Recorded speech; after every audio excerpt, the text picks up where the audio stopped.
So the Seahawks have one coordinator in the bag, and it sounds like another is very close to being appointed. Wanted to share a few thoughts on that. And first of all, the Seahawks have a British defensive coordinator, an English defensive coordinator, which is even more important, from Middlesex. Aden Durde has come in from the Dallas Cowboys. He was well regarded as an excellent position coach. I've reached out to another journalist I know who is obsessed with the Cowboys to ask him his thoughts on Durde. And he said, look, great position coach, was a contender to be the defensive coordinator in Dallas. Obviously, Jerry Jones is going for the big splash because that's what he likes to do. He's chatted to Rex Ryan, he's appointed Mike Zimmer, and they've gone in a different direction. But very highly regarded in Dallas as a very good defensive line coach. And, for that reason, I just think it's a really good hire because the Seahawks now have got, a defensive line specialist. They've got Carl Scott, who's going to continue to work with the DBs. They've got Leslie Frazier with his experience and his defensive coaching background as well. They've got a linebackers coach that has come in from Green Bay. And then they've got Mike McDonald. So all of the different appointments coming together. And I just think it's an interesting hire, really interesting hire. He is somebody who, when you listen to him, incredibly impressive, switched on. I've had multiple people. I've spoken to someone from who used to be involved with the London Warriors, and somebody else reached out to me and said the same thing. Leader of men, very impressive. Communicates excellently. This is kind of what you need. This just all sounds incredibly promising to get him in, with the added bonus that he is very English with the way that he speaks. And I like it. I'm looking forward to seeing how he's going to get on in Seattle because, look, it's Mike McDonald's defense.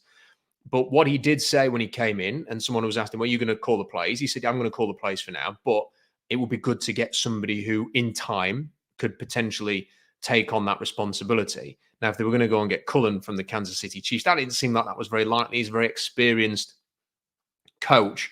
It didn't seem likely that he would take on the play calling duties, or that if he was going to do that, he would do it straight away. That sounded to me like, an interesting candidate, no doubt. Wasn't widely reported. It was just a CBS report that he was going to be in contention. I've always felt that Mike McDonald might want a younger guy, somebody who can come in and help him, offer something a little bit different, and that maybe by the end of this season or even next season, he could take on some of the play calling duties or all of the play calling duties and allow Mike McDonald just to sort of oversee the team. So that's what Durde seems like a perfect fit for that. And can't wait to see how he gets on. And we'll be rooting for him all the way as a fellow countryman from England. And can't wait to see it. Hope is a huge success. And if he wants to ever speak to a British NFL-obsessed journalist about joining the Seahawks, then I would love to have that opportunity. I don't think that's going to happen. But if it did, it'd be a pleasure to speak to him. So fingers crossed that might be able to happen one day. Who knows? I don't think it will, but hopefully it will. But you never know. Anyway, the offensive coordinator position is also seemingly coming into focus here. I've just been on KJR. I've been working tonight, so I'm trying to fill in with what I've missed while I've been working. But I've just been on KJR, and Softy was saying that Ian Rappaport had been on with Ian Finesse and said that it's down to two. Let's slip it down to two people. One of them is Ryan Grubb, and I would imagine the other one might be Tanner Engstrand. I've not listened to the piece, but if it is down to those two, I've heard other whispers about Grubb and that he might be the guy. So we'll see. It does feel like things are coming to a bit of a crescendo here. If it is Grubb, I think it'd be interesting. I think it would be very, very interesting to see how that offense translates. And the difference between, and the reason I'm more excited about the Grubb offense versus any other college offense is because it was highly explosive, taking shots downfield, and they were able to have a running game element. The Huskies had some games this year where they had to lean on the run a little bit, where Penix was off, as we've discussed, and they ran the ball very, very well. But then you can also throw on a highlights video of the Huskies last year, and this year, I suppose it's still this season, and it's big shots downfield, big explosive passes, attack teams, get after them, try and score some points. And that is what the Seahawks need to be. They need to be a very aggressive offense. Conservative will not do. And I don't think that's what John Schneider wants. I don't think that's what Mike McDonald wants either. The Ravens really benefited from being on a front foot offensive team who put points on the board and forced opponents to play from behind. And that is how the Ravens defense had a lot of success because they, Curtis, but it was something like 80 odd snaps that the defense played when they were trailing in a game. That's not many at all. It's like a game and a half. So, I think that's what the Seahawks will set out to do, that they're not going to settle. They're not going to be conservative, defensive minded, run the ball and hope for the best. That it's not. It's going to be. I think it's going to be very different to the Pete Carroll way of doing things. I think it is going to be take your shots, attack teams, and that's what Ryan Grubb and Washington did. If he gets the job, I think it increases the chances of something that I've been mocking for a couple of weeks, which is that I think they will be seriously interested in Michael Penix. Because listen, I have written the counter arguments to drafting Penix probably more than anybody else. I've not seen articles that talk about the cons in the same way that we have talked about them on SeahawksDraftBlog.com. You only ever hear things that the extreme positives, which also have to be discussed, and we have discussed them, or people just going, nah, not for me. And we've sort of laid out, here are the good things, here are the negative things. But the one thing that Penix has that a lot of quarterbacks don't have coming into the league is a world-class arm. There are plenty of players who come with good arms. This is a world-class arm.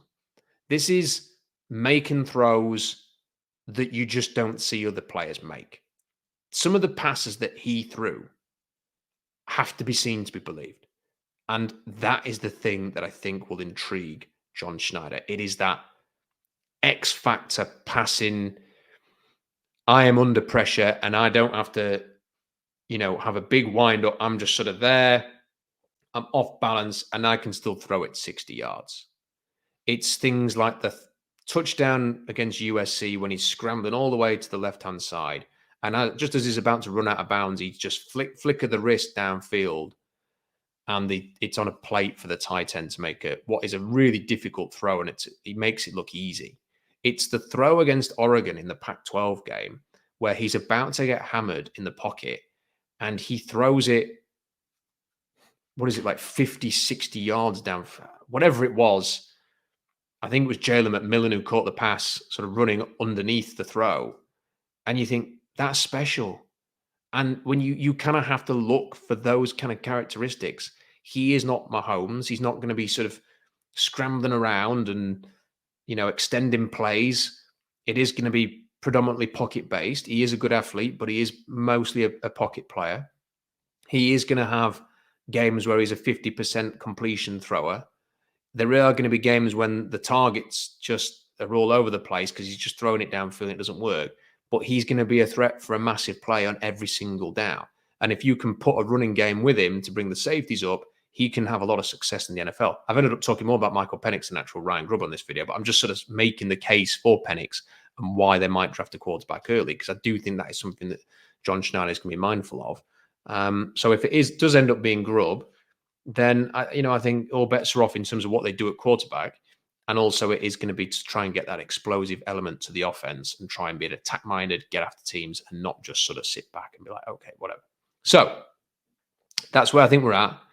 If for no other reason, it seems like everything's coming to an end, that they've got the defensive coordinator, that the offensive coordinator appointment could be imminent, and people can breathe a sigh of relief and can think about, one, watching the Super Bowl, and then what the next few weeks are going to involve, starting with the combine and then moving on from there. Anyway, just wanted to throw a few thoughts down, but the Seahawks have an English defensive coordinator. I thought I had to do a video about that. So really pleased. Good luck to Aden Durde. And let's see this offensive coordinator hire sorted, and then let's start planning what's going to happen next for the Seahawks. Thanks for watching the video. SeahawksDraftBlog.com for more analysis. Make sure you subscribe, like the video, leave a comment in the comment section. Let me know what you think about the appointment of the new defensive coordinator and who do you want to see as offensive coordinator. But until next time, bye for now.